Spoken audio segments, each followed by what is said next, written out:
Right now, Old Oak Common Station is under construction in West London.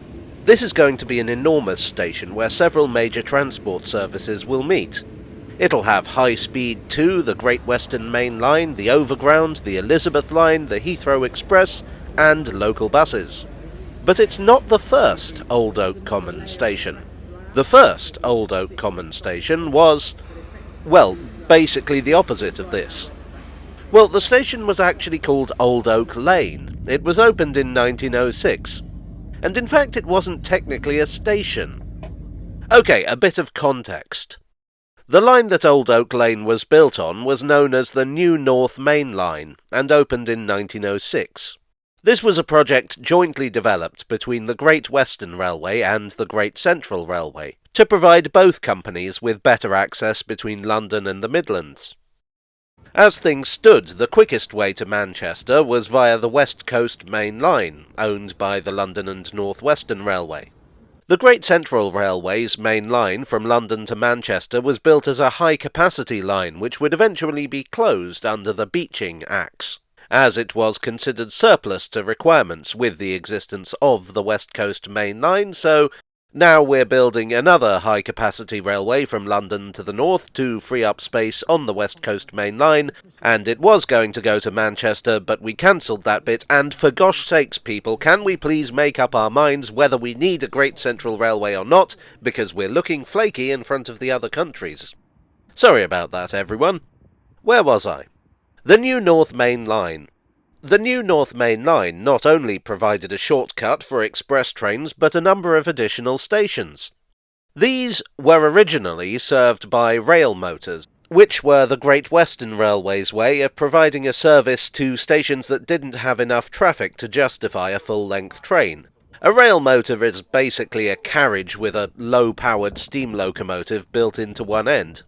Lots of railways used them in the early 20th century, but they had their disadvantages. Most obviously that while they were great at running a single coach service, they didn't have enough power to haul more than a single trailer coach. Sometimes it's useful to be able to hook on more coaches or goods wagons. In conjunction with this, the Great Western Railway built Halts, which they often spelt with an E on the end. The concept of single coach trains serving minimal stations being borrowed from France. The GWR had a specific definition for Halts, which was that it was not staffed, it had no signal attached to it, and it could not hold a full-length train. Typical features were wooden platforms and, if you were lucky, a corrugated iron shelter of a type that was nicknamed pagoda, due to the shape of the roof. Here's a pagoda shelter preserved at Didcot Railway Centre, and to forestall questions of why it has Christmas decorations, it's because some of the footage was taken on New Year's Day. Christmas is the absolute devil for continuity. Bar humbug, etc. Old Oak Lane was a halt.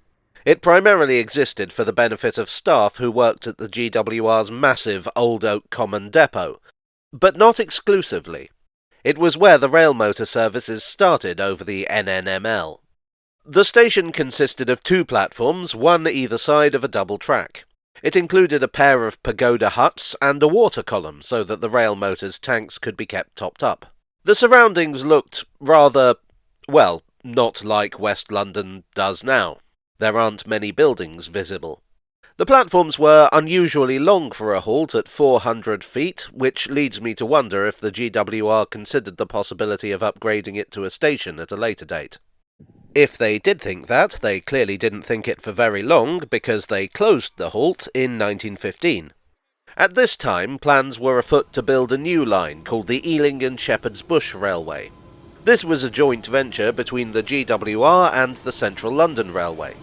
The Central London Railway is now the central line of the London Underground. The Ealing and Shepherd's Bush connected the two companies' lines together, allowing the GWR to feed into the Central London Railway, and providing a new commuter route from which both companies could benefit.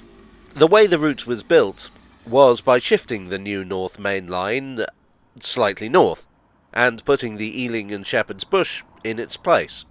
The track through Old Oak Lane was realigned and the station was moved with it. This time it was rebuilt to a more conservative length of 280 feet, and the whole shebang reopened in 1920. The Underground would ultimately be responsible, indirectly, for the closure of Old Oak Lane. Under the New Works programme announced in 1935, the line to Denham was to be taken over by the Central Line. This didn't fully take place. Denham is still very much a main line station. But as of 1948, the line to West Ruislip has been part of the Underground. The new North Main Line would no longer stop at Old Oak Lane, nor would the station be transferred over to the Tube. On the 30th of June 1947, the station closed for good. Being of basic construction, it didn't leave much of an impression after it was gone. With the closure of the Great Central Railway, the new North Main Line would also lose its main purpose. And these days, what there is mostly used for freight. But what there is does not include Old Oak Lane. That section of the line was requisitioned in 2018 for High Speed 2, and now forms part of the site of Old Oak Common Station. So now, a small halt that lasted just a little over 40 years is the site of one of the biggest new station projects in Britain. I feel like that's probably ironic. Well, I hope you enjoyed today's video. If so, you may also enjoy leaving a like and subscribing for more. I would like once more to thank my donors on Ko-fi, on Patreon, and here on YouTube for your generous support. You are the pagoda shelter to my wooden platform. And I'll see you all again very soon. Cheerio.